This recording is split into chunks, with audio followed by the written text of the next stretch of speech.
जंग खत्म करने के लिए ट्रंप ने रखी 4 बड़ी शर्तें, जिसमें न्यूक्लियर हथियार ना बनाने का मुतालबा किया गया है, एनरिच्ड यूरेनियम तबाह करने की भी मांग की गई है। साथ ही आपको बताते हॉर्मुज़ खोलने और समुद्री बारूदी सुरंगें हटाने की भी शर्त रखी गई है। ये 4 बड़ी शर्तें रखी गई हैं जंग खत्म करने के लिए।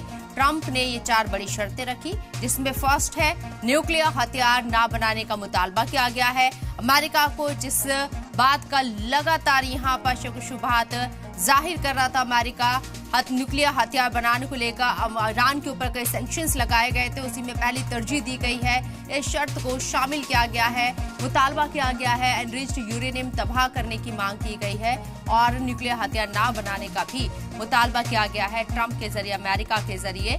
इसके साथ साथ दूसरी शर्त भी आपको बताते हैं, हॉर्मुज़ खोलने और समुद्री बारूदी सुरंगें हटाने की भी शर्त रखी गई है अमेरिका के जरिए।